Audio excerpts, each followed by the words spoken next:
Olá, bom dia. Está começando mais uma edição do Acontece Agora com as principais notícias do Brasil e do mundo. Agora são 11 horas da manhã pelo horário de Brasília. Vamos aos destaques de hoje. Infelizmente, eu começo com uma notícia preocupante. O Ministério da Agricultura registrou nesta terça-feira mais 63 agrotóxicos. Desse total, 2 são princípios ativos que servirão de base para produtos inéditos e 5 são novos produtos que estarão à venda. Os demais são genéricos que já existem no mercado. As autorizações foram publicadas no Diário Oficial da União. Com os novos registros, o total de agrotóxicos liberados chega a 325, superando o volume do mesmo período de 2018, quando houve 309 registros. Assim, o ritmo de liberação desse ano segue sendo o mais alto da série histórica do Ministério, iniciada em 2005. Mais de 1.000 pessoas formaram uma fila enorme na manhã desta terça-feira para concorrer a uma das 4.000 vagas oferecidas por uma feira de empregos no Vale do Anhangabaú, no centro de São Paulo. Os candidatos começaram a chegar na sede do Sindicato dos Comerciários na tarde de segunda e muitos dormiram no local para conseguir uma senha. As vagas oferecidas por mais de 40 empresas são para trabalhar como ajudantes gerais, caixas, repositores e vendedores, entre outros. Segundo a organização do evento, serão distribuídas 1.500 senhas por dia até a próxima sexta-feira. O Brasil e o Paraguai lançaram uma campanha de vacinação conjunta contra o sarampo e a febre amarela. A solenidade, com a presença dos ministros da Saúde dos dois países, aconteceu em Ponta Porã, na linha internacional entre o Brasil e o Paraguai. A mobilização faz parte do movimento Vacina Brasil nas Fronteiras, que é um pacote de ações lançado pelo governo brasileiro para o fortalecimento da vigilância em cidades brasileiras que ficam na fronteira com países do Mercosul. Durante toda a semana, os postos e unidades básicas de saúde, tanto aqui de Ponta Porã quanto de Pedro Juan Cavalheiro, estarão intensificando a campanha de vacinação contra o sarampo e a febre amarela. Serão aplicadas aqui na região da fronteira aproximadamente 32.000 doses das vacinas. O objetivo da campanha nesta região é vacinar crianças de 6 meses até adultos com 29 anos contra o sarampo e crianças a partir dos 9 meses e adultos com até 59 anos contra a febre amarela. Com a circulação de milhares de pessoas diariamente entre os dois países, aumenta a preocupação das autoridades da saúde. Los problemas de salud de la región son de todos, no solo del Brasil o del Paraguay. Y en la zona de frontera, en un mundo globalizado con tanto traslado de personas, el abordaje de los problemas de salud tiene que ser en conjunto.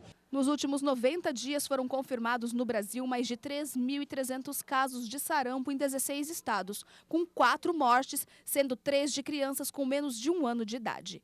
O Mato Grosso do Sul, Santa Catarina e o Rio Grande do Sul, de acordo com o Ministério da Saúde, são estados com surto ativo da doença. Já no caso da febre amarela, são 85 casos, com 15 mortes, a maioria em estados da região sul. A maior parte dos infectados são jovens e adultos do sexo masculino que moram ou trabalham em áreas rurais. Nós estamos fazendo a vacina aqui, febre amarela, e o sarampo na tríplice viral nas áreas sensíveis. Não estamos falando de campanha de multivacinação geral.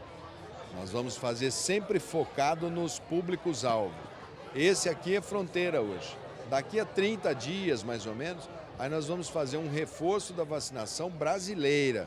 Embora esteja em estado de alerta pelos casos ocorridos no Brasil, o Paraguai não enfrenta surtos das duas doenças.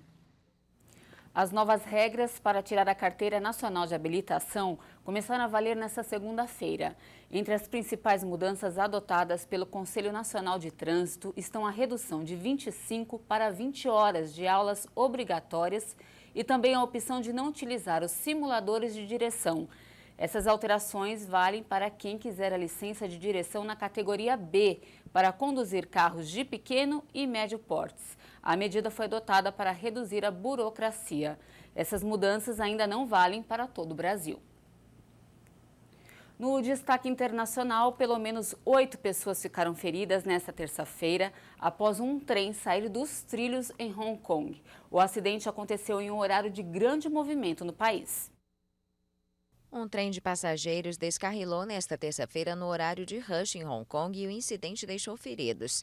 3 vagões ficaram atravessados na ferrovia perto da estação Hong Kong, em Kowloon, uma instalação de grande movimento e que fornece serviços para a China continental. Os passageiros saíram do trem por uma porta quebrada e caminharam na via até chegar a uma área segura. 500 pessoas foram retiradas do trem. As autoridades iniciaram uma investigação. Até o momento, nada indica uma ação premeditada, apesar dos recentes ataques de ativistas pró-democracia ao sistema de transportes da cidade.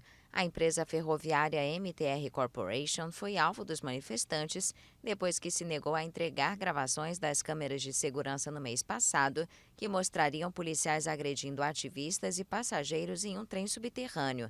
Hong Kong é cenário há 3 meses de grandes manifestações pró-democracia na maior crise política da ex-colônia britânica desde sua devolução à China em 1997.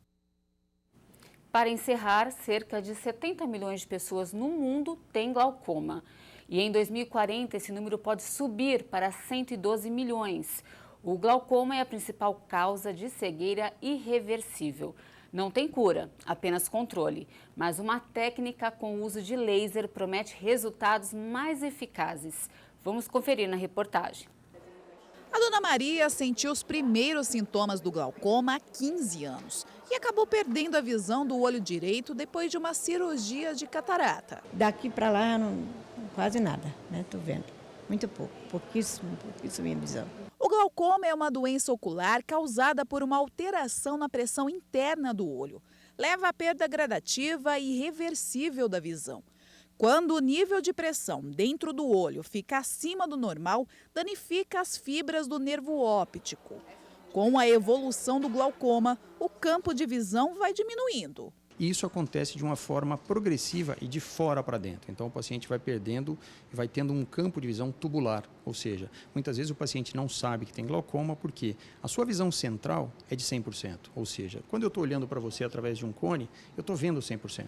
Só que eu perdi a minha visão periférica. O glaucoma é a principal causa da cegueira irreversível no mundo. No Brasil, mais de 1 milhão de pessoas têm a doença. Existem vários tipos de glaucoma. O mais comum é o de ângulo aberto. Os seus sintomas costumam ser silenciosos e quem tem o problema geralmente demora a perceber. Existe uma confusão muito grande hoje em diagnóstico de glaucoma e baixa visão. O glaucoma ele gera a baixa visão por constrição do campo visual. Então é fundamental a gente orientar que o paciente tem sempre que fazer uma consulta com o médico oftalmologista, porque ele é capaz de identificar sinais e sintomas de uma doença tão grave e tão silenciosa quanto o glaucoma. O glaucoma secundário, que é o que atingiu a dona Maria, é mais raro. Ele deixa o olho mais claro e leva à perda da visão rapidamente. O uso indiscriminado de corticoides pode causar a doença. Corticoide é aquele remédio que a gente compra na farmácia sem restrição de receita. A Sociedade Brasileira de Glaucoma e o Conselho Brasileiro de Oftalmologia buscam a todo momento, junto aos órgãos reguladores, a retenção da venda, a retenção de receita para a venda do corticoide. O corticoide ajuda muito no tratamento de várias doenças, mas num paciente predisposto pode até levar à cegueira. O glaucoma não tem cura, mas tem controle. O tratamento mais comum é feito com colírios. E em casos mais graves, a indicação é a cirurgia.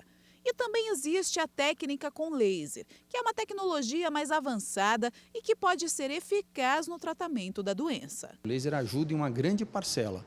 E por que a gente fala que ele ajuda? Porque ele retarda a utilização do colírio.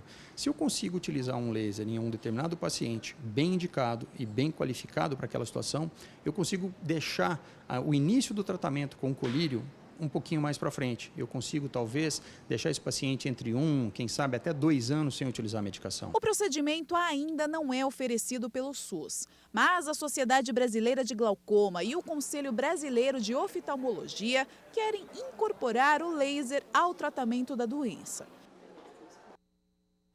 Eu fico por aqui. Mais informações durante a nossa programação. Um ótimo dia para você e até mais!